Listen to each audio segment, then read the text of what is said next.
देखिए, भगवान के नाम जप के संबंध में एक बहुत मुख्य बात है और उसे हमें समझना पड़ेगा, तभी हम नाम जप में दीर्घ काल तक टिक सकते हैं।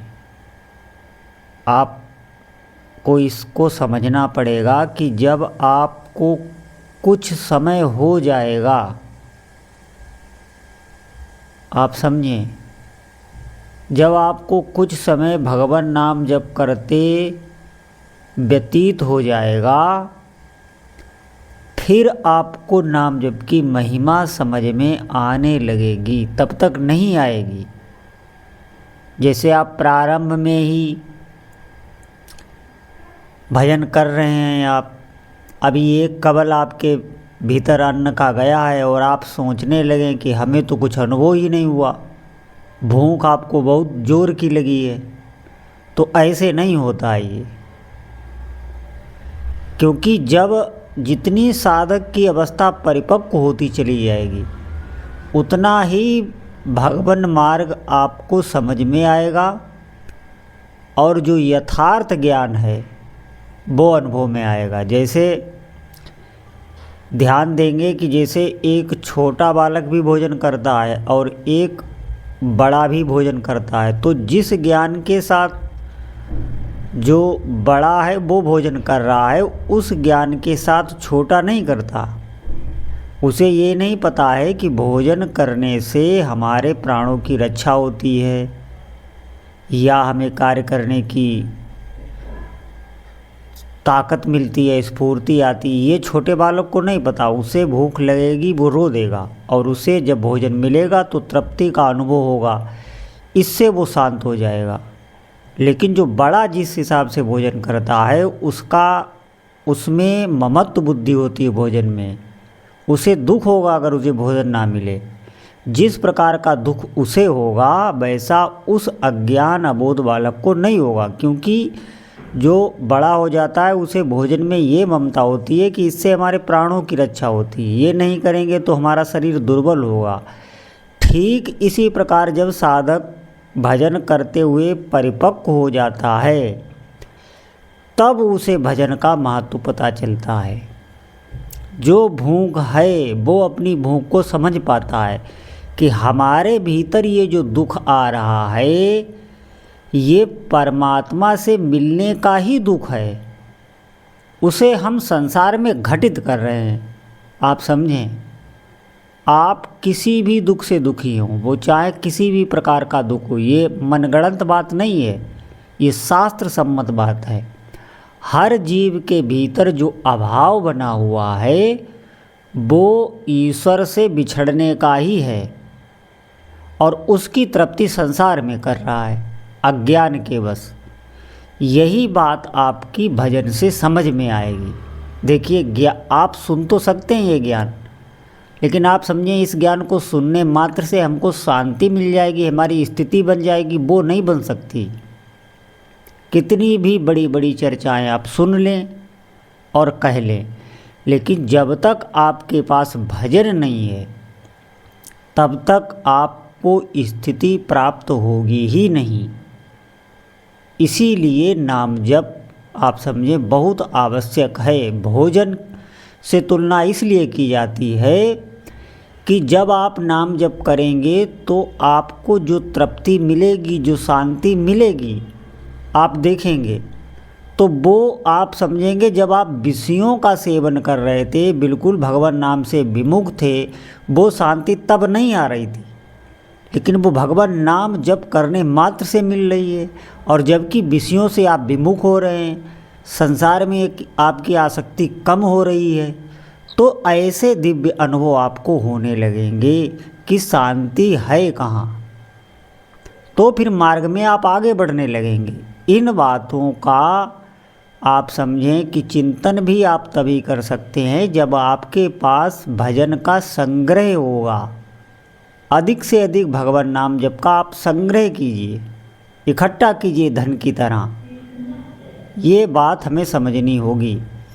जैसे आप ध्यान दें कि जब साधक परिपक्व होता है, तब उसे समय का भान होने लगता है कि ये जो समय जा रहा है, जो भी भजन के विपरीत समय जाता है तो उसे अपार दुख होता है। उसी प्रकार जिस प्रकार भूख लगने पर हमें भोजन ना मिले और हमारी ममता अन्न में है, क्यों? क्योंकि हमें लगने लगता है अन्न ना मिलने पर हमारे शरीर की हानि हो सकती है। उसी प्रकार भजन छूटने पर उस साधक की स्थिति होती है, लेकिन वो एक अबोध बालक की नहीं होती। उसे ये पता ही नहीं है कि अन्न से हमारे प्राणों की रक्षा होती है। उसके भीतर विकार आया भूख का, वो रोने लगा, आपने भोजन दिया या भोजन के अतिरिक्त आपने कुछ दे दिया तो उसने वो पा लिया और उसे तृप्ति मिली तो उसमें वो शांत हो गया। लेकिन बड़ा व्यक्ति नहीं शांत होगा, उसे आप अन्न के अतिरिक्त और कुछ देंगे तो फिर भी उसके भीतर ये बुद्धि बनी रहेगी कि नहीं, भोजन से ही प्राणों की पुष्टि होती है। आप देखेंगे यही ठीक यही ये भले ही शरीर से संबंधित है, लेकिन शरीर से संबंधित क्रिया हमारी आत्मा से भी जुड़ी होती है। आप समझें, बिल्कुल वो उसका चेतना पर प्रभाव पड़ता है। इसीलिए शरीर को संयमित, शरीर को शास्त्र नियंत्रित रखने की आज्ञा दी गई है। आप ध्यान दें, यही अवस्था परिपक्व साधक पर लागू होती है, क्योंकि जितना भी भजन में आगे बढ़ता चला जाएगा, भजन में बड़ा होता चला जाएगा। अभी वो भजन में छोटा है तो उसे भजन का महत्व नहीं पता है, समय का भी महत्व नहीं पता। कभी नाम जप कर रहा है, कभी छोड़ रहा है, नाम जप में जलन हो रही, स्वाद तो मिल नहीं रहा, लेकिन अभी नाम जप कर रहा है, छोड़ दिया तो कोई भीतर कोई गिलान सी नहीं हुई। आप समझिए, महत्व बुद्धि नहीं आई है भजन के प्रति, अभी परिपक्व अवस्था नहीं आई है। भजन करते ही आएगी, ये भी बात है। केवल मात्र सुन लेने से हमारे भीतर परिपक्व अवस्था आ जाए ऐसा नहीं है, ये भजन करने से ही आती है। ये स्थिति प्रदान करता है, ये बात चेतना की है और ये भजन करने से ही आपको अनुभव में होगी। कहने का मतलब है आपको फील होगी। आप किसी को दिखा नहीं सकते वो, लेकिन आपकी स्थिति बन जाएगी।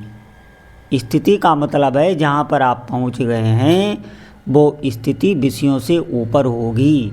भगवत प्राप्त के मार्ग में आप आगे बढ़ चुके होंगे। शरीर संसार से आपको वैराग्य होने लगेगा। निश्चित समझें, शरीर छूटने से पहले ही आपको जो आपके उपास्य देव हैं उनका आपको अनुभव हो जाएगा। अगर आपकी साधना ठीक ठीक चलती रहे, मार्गदर्शन में चलती रहे, आप हमेशा जागृत रहें। जागृत होने का मतलब है आप होश में रहें। जैसे हम सुख की आकांक्षा में प्रतिपल रहते हैं, हर कर्म हमारा ऐसा ही है कि हम सुखी हो जाएं, ठीक इसी प्रकार आपको नाम जप के प्रति सचेत रहना होगा, होश में रहना होगा कि नाम जप हमारा छूटे ना। तो आप देखेंगे आपको स्थिति प्राप्त होने लगी है।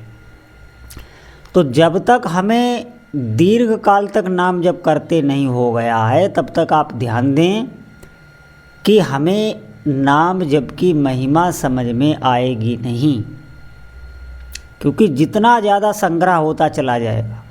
भगवान नाम जप पापों को नष्ट करता है, ये बात बिल्कुल सत्य है। और पाप हमारे पास कितने हैं ये हमें पता नहीं, लेकिन इतना आप समझ लीजिए कि अभी तक जितने भी जन्म, कितने हमने जन्म हम ले चुके हैं ये भी हमें पता नहीं, लेकिन अनंत काल से हमारी यात्रा चल रही है और अनंत काल तक चल भी सकती है अगर हम भजन ना करें। तो उन पापों को नाम जप भस्म करता है। जब वो पाप नष्ट हो जाते हैं तब हमें दिव्य दिव्य अनुभूति होने लगती है। और एक और बहुत बड़ा आप ऐसे समझ सकते हैं कि हमारे पाप नष्ट हो गए हैं कि आपको नाम रूप लीला धाम में प्रीति होने लगेगी। ये बड़ी बात है। सबसे बड़ा लक्षण यही है कि हमें भगवान नाम, भगवान रूप, भगवान की लीला में प्रीति होने लगेगी। अगर ऐसा होने लग जाए तो आप समझें कि नाम हमारा अंतःकरण पवित्र होने लगा है। और यहाँ पर ये ध्यान दें, प्रीति होने लगेगी, इसका भ्रम ना हो, भ्रम भी हो सकता है। अब आप कहें इसका हम निराकरण कैसे करेंगे कि हमें भ्रम है कि वास्तविक प्रीति है? तो इसके मूल में वैराग्य है। आपको शरीर संसार से जितने अंश में वैराग्य होगा उतने अंश में भगवान से प्रीति होगी। यही इससे ही आप जान सकते हैं, और कोई उपाय नहीं है। और कोई उपाय होगा वो फंसने वाला होगा, वो मन की चाल हो सकती है।